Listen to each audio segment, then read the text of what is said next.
Hello दोस्तों, ज्ञान की रफ्तार यूट्यूब चैनल में आप सभी का स्वागत है। आज का जो हमारा प्रैक्टिस सेट है वह हिंदी के हिंदी वर्णमाला से संबंधित है। यह प्रैक्टिस सेट बहुत ही इंपॉर्टेंट है। इससे लगभग 3 से 4 क्वेश्चन आपका चाहे जो एग्ज़ाम हो उसमें ज़रूर पूछ लिए जाते हैं, यदि उसमें हिंदी पूछी जा रही है तो। दोस्तों, यह जो प्रैक्टिस सेट है विशेषकर आपकी जो आने वाली वैकेंसी 5200 पदों पर लेखपाल की जो भर्ती है उसके लिए बहुत ही महत्वपूर्ण है। जो लोग डीएलएड या बीएड कर रहे हैं वो आने वाले समय में यूपी टेट या सी टेट का एग्जाम देंगे, उनके लिए भी यह प्रैक्टिस सेट बहुत ही महत्वपूर्ण है। यदि आप हमारे चैनल पर नए हैं तो प्लीज़ चैनल को लाइक सब्सक्राइब शेयर कर दीजिएगा और बेल आइकन को प्रेस कर दीजिएगा ताकि आने वाले वीडियोज़ का नोटिफिकेशन आप लोगों को मिल सके। अपना यह प्रैक्टिस सेट आज हम स्टार्ट करेंगे और इसी प्रकार से हम हिंदी के लगभग 40 से 45 प्रैक्टिस सेट करेंगे ताकि उसमें से जो हमारा सारा क्वेश्चन है वह कवर हो जाए। इसके बाद इसमें हम पहले प्रत्येक चैप्टर से चैप्टर वाइज अपना प्रैक्टिस सेट करेंगे। फिर जब सारा चैप्टर समाप्त हो जाएगा तो सारे चैप्टर को मिला के फिर हम एक करीब 10 से 12 प्रैक्टिस सेट उसके बाद करेंगे। चलिए दोस्तों, आज का हम हिंदी वर्णमाला का प्रैक्टिस सेट फर्स्ट यानी कि पहला प्रैक्टिस सेट स्टार्ट करते हैं। इसको हम डिटेल से भी जानेंगे, हर एक क्वेश्चन में हम उसकी डिटेल से भी जानकारी लेंगे। ऐसा नहीं है कि कोई ऑप्शन सही है तो हम सही लगा के उसको आगे बढ़ जाएंगे, हम उसके बारे में डिटेल जानकारी लेंगे। आज का पहला क्वेश्चन, हिंदी वर्णमाला में वर्ण हैं। हिंदी वर्णमाला में वर्ण हैं मतलब कितने वर्ण हैं? 50, 52, 54 या 55? तो इसका जो सही आंसर है दोस्तों वह है आपका ऑप्शन नंबर बी 52। दोस्तों, हिंदी वर्णमाला में आपके कुल 52 वर्ण हैं। 52 वर्ण आपके कैसे हुए आप देख लीजिए। आप यहाँ पे ध्यान दीजिए, आपका रहा ये वर्ण। हिंदी वर्णमाला में आपका रहा ये वर्ण। आपका जो वर्ण है वो 2 टाइप में डिवाइड है। हिंदी में वर्ण जो होते हैं वो हिंदी में 2 टाइप के होते हैं। एक होता है आपका स्वर और दूसरा होता है आपका व्यंजन। दूसरा होता है आपका व्यंजन। अब देखिए, स्वर जो है आपके हिंदी वर्णमाला में वो टोटल 11 हैं। व्यंजन कितने हैं? 33 हैं। तो फिर तो 44 ही हुआ। 33 11 को आप जोड़ेंगे तो 44 ही हुआ। यहाँ तो 52 हमने ऑप्शन में लगाया है। तो आपके दोस्तों 2 जो वर्ण हैं वो अयोगवाह हैं। 2 वर्ण जो हैं वो अयोगवाह हैं। 2 वर्ण अयोगवाह हो गए। बाकी 2 वर्ण आपके जो हैं वो द्विगुण व्यंजन। द्विगुण व्यंजन यानी कि द्विगुण व्यंजन, इसको आप उत्क्षिप्त व्यंजन भी कहते हैं। द्विगुण व्यंजन को आप उत्क्षिप्त व्यंजन भी कहते हैं। और आपके जो 4 वर्ण बच रहे हैं वो आपके संयुक्त व्यंजन होते हैं। 4 वर्ण आपके संयुक्त व्यंजन होते हैं। तो फिर से आप लोग यहाँ पे देख लीजिए दोस्तों, वहाँ पे आपको थोड़ी सी परेशानी हुई होगी। देखिए, आपका मान लीजिए कि ये वर्ण है, ये आपका वर्ण है। आपका वर्ण 2 पार्ट में डिवाइड हुआ। एक हो गया आपका स्वर, एक हो गया आपका व्यंजन। अब आपका जो व्यंजन है वो है कितना? 33। आपका स्वर है 11। बाकी आपका जो अयोगवाह है, अयोगवाह है वो आपका है 2। आपके द्विगुण, द्विगुण यानी कि उत्क्षिप्त भी इनको आप बोलते हैं, उत्क्षिप्त भी बोलते हैं, ये हैं 2। और आपके जो हैं 4 वर्ण जो हैं आपके वो क्या हैं? संयुक्त व्यंजन है। संयुक्त व्यंजन है 4। बस इस क्वेश्चन में आप इतना जानिए कि जो आपके 52 पूरे हो रहे हैं वो किस प्रकार से हो रहे हैं। आगे जब इसके क्वेश्चन आएंगे कि संयुक्त व्यंजन जो हैं उनको बताइए, अयोगवाह क्या उनको बताइए, तो इसकी भी हम जानकारी लेंगे। पहले आप बस इतना यहाँ जानिए कि ये 52 कैसे पूरे हुए। 33 यहाँ का आपका 11, ये 33 11 44, 4 आपके जो हो गए वो संयुक्त व्यंजन हो गए। 44 4 48, 2 आपके अयोगवाह हो गए और 2 आपके जो है द्विगुण हो गए। इस प्रकार से 48 2 50 2 52 आपके जो है 52 जो वर्णमाला में वर्ण हैं वो आपके पूरे हो गए। अगला क्वेश्चन दोस्तों आपका, हिंदी वर्णमाला में व्यंजनों की संख्या है। हिंदी वर्णमाला में व्यंजनों की संख्या है। अभी ऊपर मैंने आपको बताया कि स्वर आपके 11 हैं, व्यंजन आपके 33 हैं। तो इसका जो आंसर सही होगा दोस्तों वह होगा आपका ऑप्शन नंबर बी 33। अब देखिए वो 33 हम देखते हैं कि वो 33 कैसे हैं। आपके जो व्यंजन हैं वो 33 कैसे बनते हैं। आपका ये व्यंजन हो गया दोस्तों। 25 आपका जो है वो आपके स्पर्शी व्यंजन या वर्गीय व्यंजन है। अब ये क्या होता है? स्पर्शी व्यंजन और वर्गीय व्यंजन क्या होता है? और आपके जो 4 हैं वो आपके अंतःस्थ व्यंजन है, अंतःस्थ व्यंजन है। और बाकी जो 4 हैं आपके वो संघर्षी, वो आपके संघर्षी व्यंजन हैं। अब देखिए, व्यंजन आपके 33 हुए। आप लोग देख लीजिए 33 का आंकड़ा कैसे हुआ आपका। आपके जो स्पर्शी व्यंजन हैं, स्पर्शी व्यंजन जो हैं आपके, वे आपके 25 हैं। आपका जो अंतःस्थ व्यंजन है वो आपका 4 है, 25 4 29 हो गया। बाकी जो आपका ऊष्मीय या संघर्षी व्यंजन को आप ऊष्मीय व्यंजन भी कहते हैं, वो आपका 4 है। तो इस प्रकार से 25 4 29 4 33 आपके जो मूल व्यंजन हैं वो 33 इस प्रकार से पूरे हो जाते हैं। अगला क्वेश्चन आपका, हिंदी वर्णमाला में ऊष्म व्यंजन कौन से हैं। ऊपर ही मैंने बताया आपको कि जो ऊष्म व्यंजन की संख्या है वो 4 है। अब इस क्वेश्चन में पूछ रहा है कि ऊष्म व्यंजन आपके कौन से हैं, यानी वो चारों ऊष्मीय व्यंजन, चारों वर्ण वह कौन कौन से हैं। ऑप्शन है आपका शा शा शा या हा, दूसरा ऑप्शन है आपका ता था दा धा, तीसरा ऑप्शन है आपका टा ठा डा ढा, और आपका जो लास्ट वाला ऑप्शन है चा छा जा हा। तो इसमें से जो सही आंसर है दोस्तों वह है आपका ऑप्शन नंबर ए, शा शा शा हा। अब देखिए ये तीनों सा आपका दिया हुआ है, इन तीनों सा को आप इस प्रकार से पढ़ेंगे। आपका जो ये बड़ा सा जिसको आप बोलते हैं इसको आप तालव्य सा कहेंगे। इसके बाद आपका जो ये बीच वाला सा है इसको आप खटकोड़ सा भी कहीं कहीं बोलते हैं, इसको आप मूर्धन्य सा बोलते हैं। और जो लास्ट वाला सा आपका दिया हुआ जिसको कभी कभी लोग छोटा सा बोलते हैं, ये आपका दंती सा यानी दंत सा होता है। तो उसमें व्यंजन में शा शा यानी कि आपका जो हो गया तालव्य सा, उसके बाद आपका हो गया मूर्धन्य सा, उसके बाद हो गया आपका दंती सा, ये तीनों, और हा, ये मिला के 4 हो गए, यही आते हैं। अगला क्वेश्चन दोस्तों आपका, यार अलावा व्यंजनों को कहते हैं स्पर्श व्यंजन, अंतःस्थ व्यंजन, ऊष्म व्यंजन या उपयुक्त में से कोई नहीं।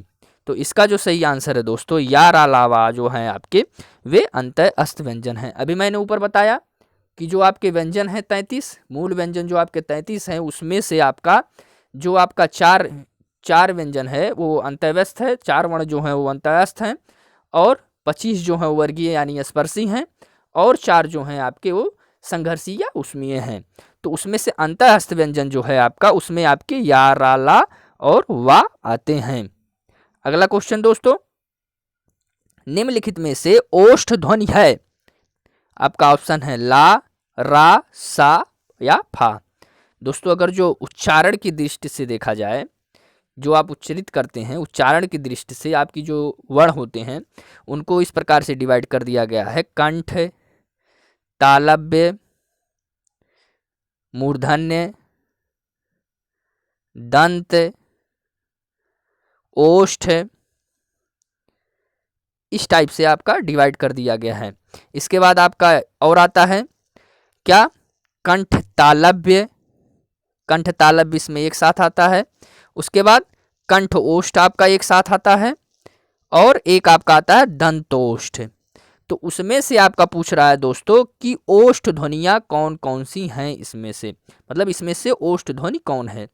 तो जो ओष्ठ ध्वनि होते हैं दोस्तों वो आपके पा वर्ग मतलब पा फा बा भा मा, जो आपके 5 अक्षर इसमें आ रहे हैं पा वर्ग में, पा फा बा भा मा, ये आपके ओष्ठ ध्वनियाँ होती हैं, पा फा बा भा मा।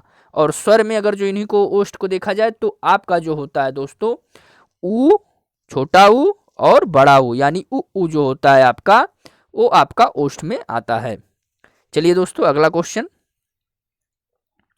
जिन शब्दों के अंत में आ आता है उन्हें क्या कहते हैं। ऑप्शन है आपका अनुस्वार, अयोगवाह, अंतःस्थ या अकारांत। तो इसका जो सही आंसर है दोस्तों वह है आपका ऑप्शन नंबर डी, अकारांत। जिन शब्दों के अंत में आ आता है उन्हें हम अकारांत शब्द कहते हैं। अगला क्वेश्चन दोस्तों, निम्नलिखित में से कौन सा वर्ण घोष है। ऑप्शन है आपका पा, टा, दा या फा। तो इसका जो सही आंसर है दोस्तों वह है आपका ऑप्शन नंबर सी यानी कि दा। अब देखिए घोष क्या होता है, अघोष क्या होता है। अब देखिए दोस्तों घोष और अघोष आप यह जानिए दोस्तों, पहले आप यह जान लीजिए कि स्पर्शी या वर्गीय व्यंजन क्या होते हैं। तो आपका जो स्पर्शी या वर्गीय व्यंजन होता है वो इस टाइप से होता है, जैसे आप जब लिखते हैं व्यंजनों को तो आप का से स्टार्ट करते हैं, का खा, इसके बाद दोस्तों गा, इसके बाद आप अंगा तक जाते हैं। फिर आप यहाँ से चा से स्टार्ट करते हैं, चा छा जा झा इया, यहाँ से जाते हैं आप। फिर आप टा ठा डा ढा अड़ा स्टार्ट करते हैं, फिर ता था दा धा ना, फिर पा फा बा भा मा, यहीं पे आप रुक जाइए। अब देखिए का वर्ग, चा वर्ग, टा वर्ग, ता वर्ग और पा वर्ग, यानी कि 1 2 3 4 5 5 वर्ग ऐसे हैं जिनमें 5 5 अक्षर आपके आएंगे। तो 5 वर्ग 5 अक्षर यानी 5 गुणे 5 बराबर 25 वर्ण हो गए आपके। ये जो आपके 25 वर्ण हुए ये आपके वर्गीय या स्पर्शी व्यंजन कहलाते हैं। यानी कि का वर्ग में का खा गा घा अंगा, चा वर्ग में चा छा जा झा इया, टा वर्ग में इसी प्रकार आपका ता वर्ग में और इसी प्रकार आपका पा वर्ग में। यानी कि ये आपके 5 गुणे 5 यानी कि 25 शब्द जो होंगे, 25 वर्ण जो होंगे, वर्ण होंगे, वो आपके जो होंगे वो क्या कहलाएंगे, वर्गीय या स्पर्शी व्यंजन कहलाएंगे। अब बात आती है कि घोष और अघोष क्या है। तो देखिए घोष जो है आपका, पहले आप अघोष जान लीजिए कि अघोष वर्ण क्या होते हैं। वर्गीय व्यंजन या स्पर्शी व्यंजन का पहला और दूसरा अक्षर जो होता है, पहला और दूसरा मतलब यानी कि पहला और दूसरा अक्षर यानी कि का और खा, का में देखा जाए तो का और खा, चा वर्ग में देखा जाए तो चा और छा, यानी कि वर्गीय या स्पर्शी व्यंजन का जो पहला और दूसरा अक्षर होता है, यानी का वर्ग का पहला दूसरा अक्षर, चा वर्ग का पहला दूसरा अक्षर, टा वर्ग का पहला दूसरा अक्षर, ता वर्ग का पहला दूसरा अक्षर और पा वर्ग का पहला दूसरा अक्षर जो होता है, इसको हम क्या कहते हैं, अघोष कहते हैं। और सघोष किसे कहते हैं, यानी सघोष या घोष किसे कहते हैं, प्रत्येक स्पर्शी या वर्गीय व्यंजन का तीसरा, चौथा और पांचवा अक्षर जो होता है इसको हम सघोष कहते हैं। यानी कि का खा को छोड़ दिया ये तो आपका अघोष हो गया, जो बचा यानी गा घा अंगा। चा वर्ग में इसी प्रकार से जो बचा आपका, टा वर्ग में जो इसी प्रकार से बचा आपका बाकी के 3 वर्ण जो हैं, ता वर्ग में बाकी के 3 वर्ण जो हैं आपके शुरुआत वाले 2 को छोड़ने के बाद, पा वर्ग में शुरुआत वाले 2 को छोड़ने के बाद लास्ट में जो बचे ये आपके दोस्तों क्या होते हैं, ये आपके क्या होते हैं, ये आपके घोष होते हैं। अच्छा घोष इतने ही होते हैं, नहीं जी, घोष इतने ही नहीं होती है, घोष में और शब्द आपके आते हैं। कौन कौन से आते हैं, घोष में जो आपका आता है वह अंतःस्थ व्यंजन भी आ जाता है, यानी कि या रा लावा भी आपका घोष में आ जाता है, और हा जो है वह भी आपका घोष में आ जाता है। सघोष में प्रत्येक वर्गीय व्यंजन या स्पर्शी व्यंजन का पहला दूसरा अक्षर प्लस आपका जो है मूर्धन्य सा, दंत सा और तालव्य सा, ये तीनों सा जो होते हैं आपके वो अघोष में आ जाते हैं। तो यहाँ पे देखिए दा सही है, इसका मतलब यानी कि दा क्या है, वर्गीय स्पर्शी व्यंजन में ये ता वर्ग में आता है दा, और ता वर्ग में ये कौन सा अक्षर है, तीसरे नंबर का अक्षर है। यानी कि हमको पता है कि तीसरे, चौथे, पांचवें नंबर के जो अक्षर होते हैं वर्गीय स्पर्शी व्यंजन में उनको हम क्या कहते हैं, घोष कहते हैं। चलिए दोस्तों अगला क्वेश्चन, भाषा की सबसे छोटी इकाई किसे कहते हैं। ऑप्शन आपका शब्द, व्यंजन, स्वर या वर्ण। कोष्टक में आपका अक्षर भी दिया हुआ है। तो भाषा की जो सबसे छोटी इकाई है दोस्तों वह है आपका वर्ण यानी कि अक्षर। देखिए दोस्तों वर्ण यानी कि अक्षर, जब वर्ण और अक्षर आपस में मिलते हैं तो क्या बनाते हैं, ये आपके बनाते हैं दोस्तों पद यानी कि शब्द बनाते हैं। जब पद आपस में मिलते हैं तो क्या बनाते हैं, पदबंध बनाते हैं। और पदबंध जब आपस में मिलते हैं दोस्तों क्या बनाते हैं, ये आपके उपवाक्य बनाते हैं। और जब आपके उपवाक्य आपस में मिलते हैं तो ये क्या बनाते हैं दोस्तों, ये वाक्य बनाते हैं। ये क्रम आपस में पूछ लिया जाता है, यानी कि सबसे छोटा जो है वो है आपका वर्ण या अक्षर आपस में मिले तो पद आपस में मिलकर, यानी कि पद मतलब शब्द जब आपस में मिले तो पदबंध बना, पदबंध जब आपस में मिला तो उपवाक्य बना, और जब उपवाक्य आपस में मिले दोस्तों तो आपका वाक्य का निर्माण हुआ। चलिए दोस्तों अगला क्वेश्चन, वर्णमाला किसे कहते हैं। ऑप्शन है आपका शब्द समूह को, वर्ण समूह को, शब्द गणना को या व्यवस्थित वर्ण समूह को। तो इसका जो सही आंसर है दोस्तों वह है आपका व्यवस्थित वर्ण समूह को आप वर्णमाला कहते हैं। अगला क्वेश्चन आपका, निम्नलिखित में से कंठ ध्वनियाँ कौन सी हैं। निम्नलिखित में से कंठ ध्वनियाँ कौन सी हैं। जैसा कि मैंने आपको बताया कि उच्चारण स्थान के आधार पे आपकी जो ध्वनियाँ हैं, आपके जो वर्ण हैं उनको इस प्रकार से बांट दिया गया है, कंठ, तालव्य, मूर्धन्य, दंत, ओष्ठ, कंठोष्ठ, कंठ तालव्य, इस सारे वर्गों में बांट दिया गया। तो उसमें से पूछ रहा है कि आपकी कंठ ध्वनियाँ कौन सी हैं। तो आपकी जो कंठ ध्वनियाँ होती हैं दोस्तों वो का वर्ग के जो का वर्ग की जो ध्वनियां होती हैं, का वर्ग मतलब का, खा, ग, घ, अंगा जो आएंगी आपकी, वो आपकी कंठ ध्वनियां होंगी। प्लस इसमें आपका जो जुड़ जाता है दोस्तों, वो आपका आ, ठीक है, और हा, और प्लस जो विसर्ग होते हैं ये जुड़ जाता है। ये सारे वर्ण आपके क्या होते हैं, कंठ ध्वनियों में आते हैं। यानी कि का वर्ग मतलब का से लेके अंगा तक, क, ख, ग, घ, अंगा, प्लस आपका ये छोटा या बड़ा यानी कि आ, और आपका हा प्लस विसर्ग जो होते हैं वो आपके कंठ ध्वनियों में आते हैं। यानी कि इसका जो सही आंसर होगा दोस्तों, वह होगा आपका ऑप्शन नंबर ए, क और ख। अगला क्वेश्चन, निम्नलिखित में से उच्चारण स्थान के आधार पर मूर्धन्य व्यंजन बताइए। ऑप्शन है आपका ग, घ, जा, झा, डा, ढा या प, फ। तो देखिए, जैसा कि मैंने बताया आपको कि उच्चारण स्थान की दृष्टि से कंठ, तालब, मूर्धन्य, दंत, ओष्ठ, कंठोष्ठ, कंठ, तालब, दंतोष्ठ, ये सारी चीजें हैं। सारी चीजें आप समझते जाएंगे, मैं एकाएक नहीं बताऊंगा आपको। क्वेश्चन जिस प्रकार से आएगा उस प्रकार से मैं आपको समझा दूंगा। ऊपर आपने कंठ को सीखा, अब आप मूर्धन्य को सीखिए। अब आप मूर्धन्य को सीखिए। मूर्धन्य उच्चारण स्थान वाली ध्वनियां वो होती हैं, आपने देखा होगा टा वर्ग। टा वर्ग मतलब ट, ठ, ड, ढ, अड़ा, ये आपका हो गया टा वर्ग। टा वर्ग जो हो गया आपका ट, ठ, ड, ढ, अड़ा हो गया। प्लस री, ऋषि वाला री, रा और आपका जो सा है, ये आपकी मूर्धन्य ध्वनियां होती हैं, मूर्धन्य व्यंजन होते हैं। उम्मीद है दोस्तों ये चीज आपको समझ में आया होगा। इसमें पूछा है व्यंजन, लेकिन मैं आपको मूर्धन्य ध्वनियां ही बता दिया। टा वर्ग प्लस रा, सा और री क्या है, ये स्वर है, जबकि इसमें व्यंजन पूछा हुआ है, लेकिन मैंने आपको स्वर भी बता दिया। यानी कि स्वर की बात की जाएगी तो आपका जो री है वह है आपका मूर्धन्य, क्या है, मूर्धन्य स्वर है, मूर्धन्य वर्ण है। तो इसका जो सही आंसर होगा दोस्तों, आपको पता ही है कि टा वर्ग यानी कि टा, ठा, डॉ, ढाड़ा, यानी डा और ढा जो होगा आपका, इसका सही आंसर होगा। अगला क्वेश्चन दोस्तों, निम्नलिखित में से अल्प प्राण वर्ण कौन से हैं। आ, का और गा, था और धा, फा और भा, इसमें से कौन सा सही है दोस्तों। तो इसमें से दोस्तों जो आपका सही आंसर है वह है आपका ऑप्शन नंबर बी, का और गा। अब देखिए दोस्तों, अल्प प्राण क्या होते हैं, महाप्राण क्या होते हैं। जब किसी को वर्ण को उच्चारित करने में आपके मुंह का जो भाग हो सकरा हो जाता है, लेकिन इतना सकरा नहीं होता कि जो आपके ओष्ठ हैं वो आपस में सट जाएं, तो वो क्या होते हैं, अल्प प्राण होते हैं। और महाप्राण में जो होते हैं वो मुंह का भाग कम ही सकरा होता है दोस्तों। अब इस तरीके से ये तो डेफिनेशन रहा है, डेफिनेशन पूछता नहीं है, पूछता आपको वर्ण ही देके पूछता है। तो कौन से वर्ण अल्प प्राण के होते हैं, कौन से वर्ण महाप्राण होते हैं, इसको हम सीखते हैं।